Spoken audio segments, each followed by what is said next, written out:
It is my honor to introduce, yes, and front too. It is my honor to introduce our next speaker.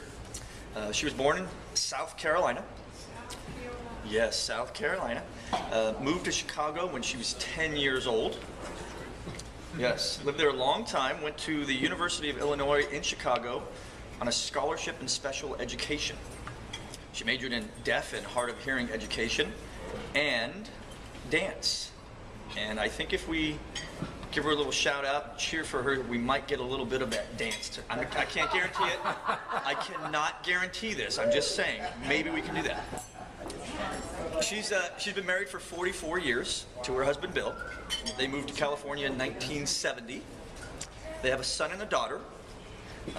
Each of them is married. She has a granddaughter and a grandson on the way. And she happens to be a full-time realtor. It's Jean Tietgen, everybody. Well, what being a realtor is about is being good service to your clients, obviously. Number one to me. I've been in a realtor since 1984, and most of my clients are referrals and people who have used me in the past. But today, I wanted to talk to you about the process of once you have an offer accepted. I wanted to talk about the process of a home inspection. Sometimes my buyers don't want to do that. They said, well, it's an as-is sale. Well, part of the contract is, even if it's as is, from a bank or whatever, it is very important to have a home inspection.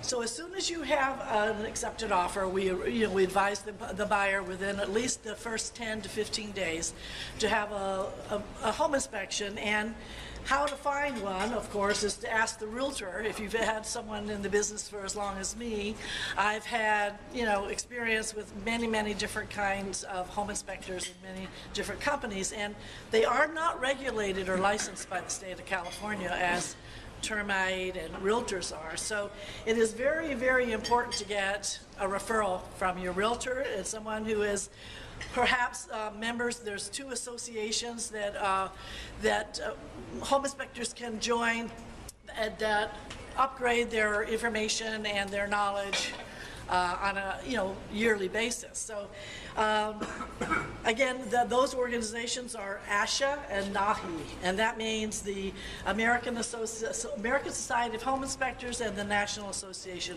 of Home Inspectors. So how much does this really cost someone? It's really, don't be, penny wise and dollar foolish, is that it? Or pound foolish?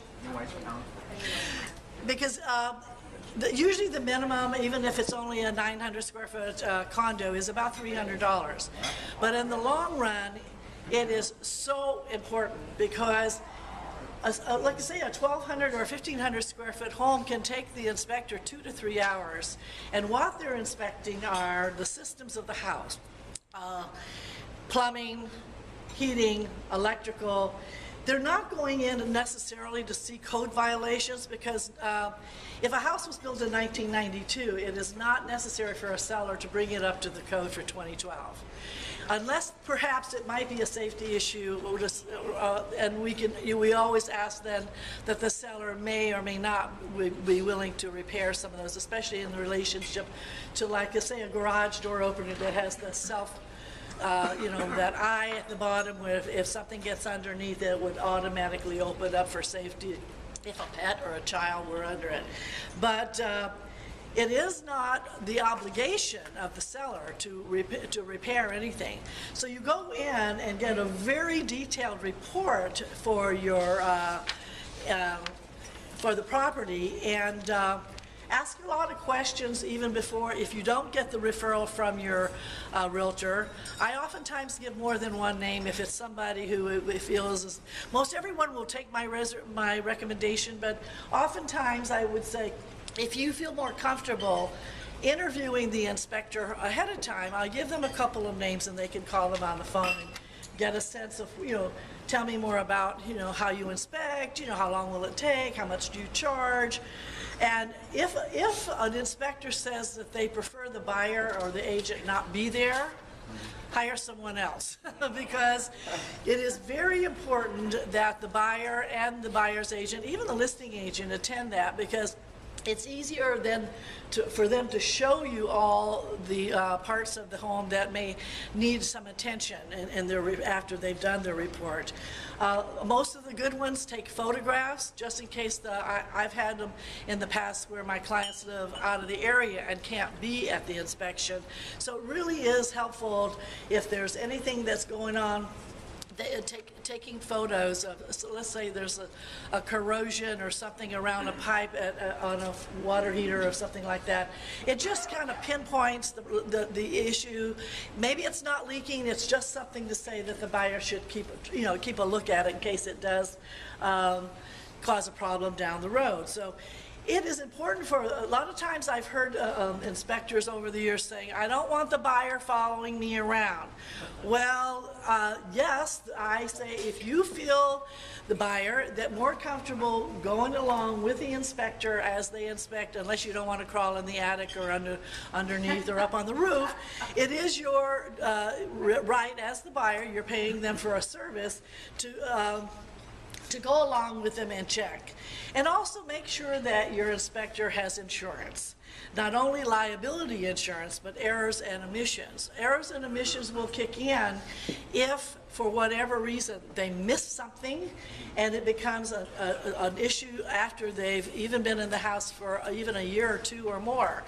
If something comes up and it was missed by the inspector, you want them to have the E&O insurance, just like realtors have to carry E&O insurance. So what the inspector will do then at the end of inspections is they do inspect the outside as well. They check on drainage and anything with concrete and maybe even like say the drainage in the yards. So they will go a lot through the report with you right there. Most of the inspectors now, not like they were 10, 20 years ago, where you had to wait and they would even do it by hand. Now it's all done by computer. And my inspector, I just did one on last Monday.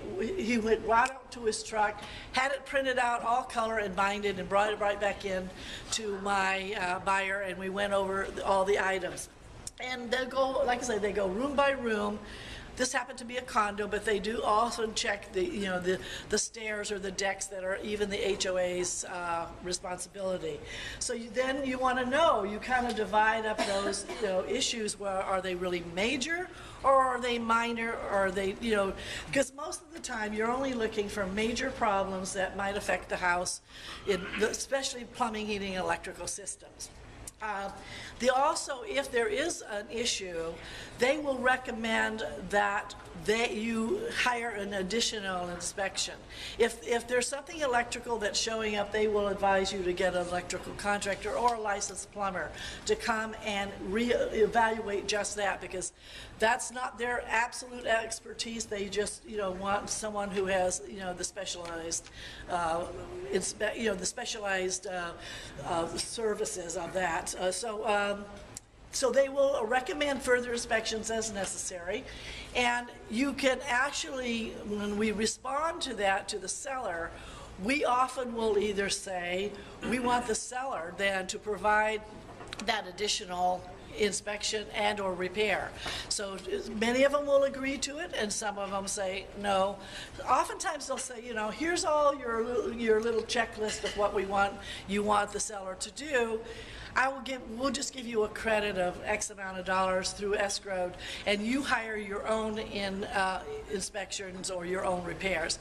Oftentimes I prefer that for the buyer, because it's never failed if we go ahead and have the seller hire their own. They'll get a handyman that doesn't have a license, or they'll try to do it themselves. And so it's really better that oftentimes, depending on the situation, if you'll just get a credit from the seller yourself and then hire your own.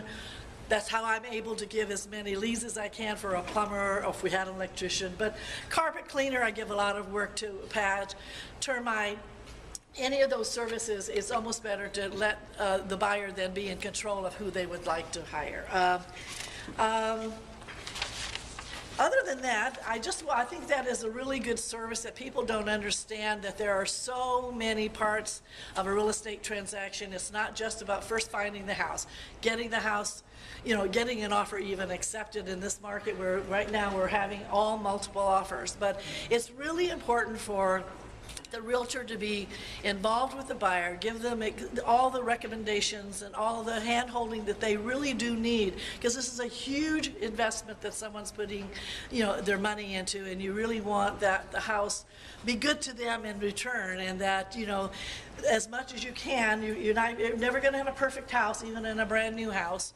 So, but at least if you inspect it, it is a value to the buyer to spend that extra that amount of money, from $300 to $500, and have the home inspection. Do you have any questions? Before I leave today, oh, I'm sorry. Go ahead, Bruce. Well, it's just a comment rather than a question. I just want to reinforce what she's saying. We bought a new house about, not a new house, we bought a house about 3.5 years ago. And you might think, since I'm a general contractor, I don't need a home inspector. I can go out there and do everything they can do. But it's different having somebody else do it. It carries more weight. I think it carries more negotiating power if that's what ends up happening with the seller. If there are things that need to be done, it's an independent person that's saying, hey, here are some items that need to be addressed. And then I'm assuming in most cases that gets presented to the seller. It does, and then negotiations take place. And it's less than 0.1% of the cost of what you're buying. So don't even think about not doing it. It makes total sense. And not to say anything negative about a general contractor doing it, Never. but we've had that happen. Oh, my brother-in-law is a general contractor, so he'll come in.